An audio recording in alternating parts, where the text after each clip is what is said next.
Hello, welcome to Lalitha's lovely kitchen. நாம் இன்னைக்கு பார்க்க போகிற ரெசிபி another கர்நாடகா ரெசிபி. இது வேற ஒன்றும் இல்லை, கசகஸ் பாயசம். கசகசால பாயசம் பண்ணுறது. இது நான் அதுக்கு வேணுங்கிற சாமானை ஃபஸ்ட்டு உங்களுக்கு காட்டுறேன். இது 3 டேபிள் ஸ்பூன் எடுத்துட்டு இருக்கேன். கசகசா பாப்பி சீட்ஸ்ன்னு சொல்லுவா இல்லையா, அது 3 டேபிள் ஸ்பூனு. அது கூட வறுக்கிறதுக்கு ஒரு 6 கேஷ்யூ 6 பாதாம் வச்சுருக்கேன். அதுக்கப்புறமா இதுக்கு ஒரு பாதி மூடி, இந்த மாதிரி பாதி மூடியை கட் பண்ணி வச்சுருக்கேன். இது உணர்ந்த தேங்காய், தட் இஸ் கொப்பரை, ட்ரை கோகனட்டு.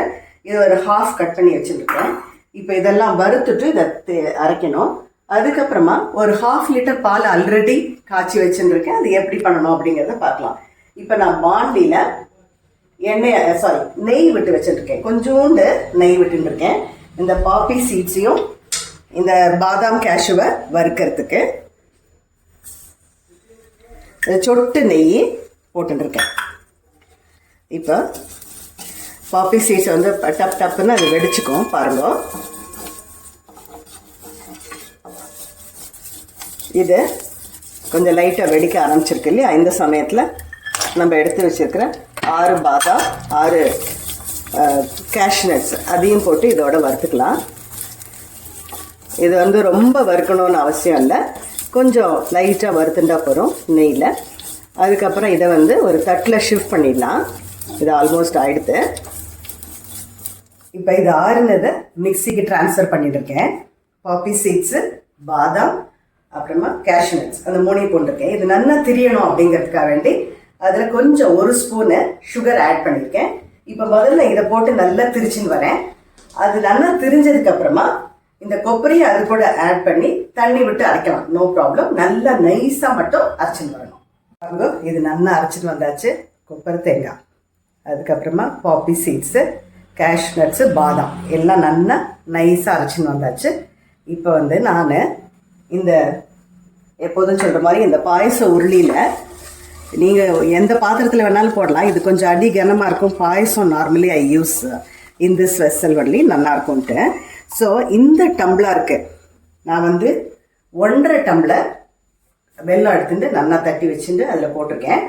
1.5 டம்ளர் இதுக்கு சரியாக இருக்கும். ஏன்னா 3 டீஸ்பூன் தானே எடுத்துட்டோம்.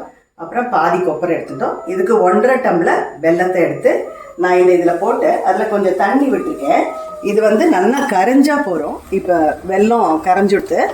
ஸோ இந்த சமயத்தில் இது பாகெல்லாம் ஆகணும்னு அவசியம் கிடையாது, வெல்லம் கரைஞ்சா போகிறோம். நல்லா கரைஞ்சுடுத்து. இந்த சமயத்தில் நான் அரைச்சின்னு வந்திருக்கிறத இதில் ஷிஃப்ட் பண்ணுறேன். இப்போ இது வெல்லத்தோட நம்ம அரைச்ச விழுத போட்டிருக்கேன் இல்லையா, இது கொஞ்சம் தண்ணி அலம்பி விட்டுருக்கேன், நாட் மச்சு, கொஞ்சோண்டு விட்டுருக்கேன். இது இப்படி கொதிக்கிறது நல்லா கெட்டியாகும். இது கெட்டி ஆனதுக்கப்புறம் தான் நம்ம பால் சேர்க்கணும். ஸோ இது இப்படி கெட்டி ஆகட்டும்.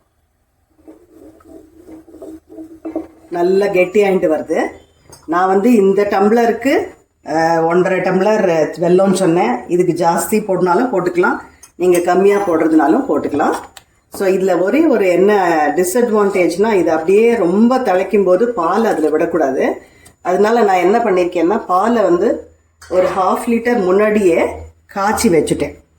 ஸோ இதை என்ன பண்ணணும், கடைசியில் தான் நல்லா அது கொழுத்ததுக்கப்புறமா இதில் போட்டு ஆட் பண்ணோம்.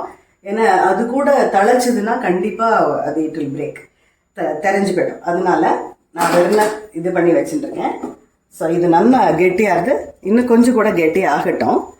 அதுக்குள்ள நம்ம முந்திரி பருப்பையும் இந்த கிரேப்ஸையும் அதில் வறுத்து ரெடியாக வச்சுக்கலாம். எப்போதும் சொல்கிற மாதிரி ஃபஸ்ட்டு முந்திரி பருப்பை போட்டு வறுத்துக்கலாம். அது கொஞ்சம் செவக்கிற சமயத்தில் நம்ம கிரேப்ஸை ஆட் பண்ணால் போகிறோம். அப்போ தான் அது பஃபி ஆகிட்டு வரும் இல்லையா, அதனால முந்திரி பருப்பு கொஞ்சம் வறுகட்டும். வறுத்ததுக்கப்புறமா இதை ஆட் பண்ணலாம்.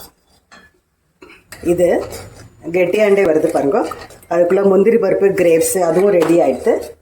இப்போ இது நல்லா ரெடி ஆனதுக்கப்புறம் நல்லா திக்காக ஆனதுக்கப்புறமா இது ரொம்ப திக்காக கீர், இது it's like a kheer type. Payasam மாதிரி ரொம்ப கெட்டியாக வராது.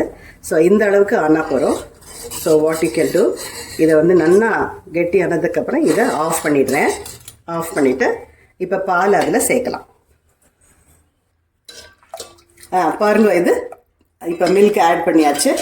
ஸோ இந்த சமயத்தில் நான் கொஞ்சம் ஏலக்காயை பொடிச்சு வச்சுட்டுருக்கேன், அதை ஆட் பண்ணுறேன். அதுக்கப்புறம் இந்த கேஷ்யூ அண்ட் கிஸ்மிஸ் இதையும் ஆட் பண்ணிடலாம். அவ்வளோதான், நம்மளோட கசகசா பாயசம் ரெடி ஆகிடுது. This is a very very tasty and something different which I thought I can share with you. In fact, Karnataka வந்து any festival they prefer doing this and it will be really nice. Okay, this will be like a kheer type, not like a payasam மாதிரி கெட்டியா இருக்காது. இது வந்து கப்பில் வச்சு தான் நம்ம சர்வ் பண்ணணும். So we can do this something different for any of the festival which will be very very nice. Along with that you can make some ஆமாவோட will go very well. And நான் இதுக்கு முன்னாடி உங்களுக்கு வந்து இந்த மசூர் தாலில் வந்து ஒரு வடை பண்ணுறது ஃபஸ்ட்டு நான் உங்களுக்கு ஆல்ரெடி அப்லோட் பண்ணியிருக்கேன். If you want you can refer that. With this that masoor dal also will be, that vada will be very nice. You can even refer that. If you want I will add that in the description box. This payasam and masoor dal vada will be super. You can really make it. I hope you like this recipe and please try it and enjoy it. Let me meet you in the next lovely video. Bye-bye.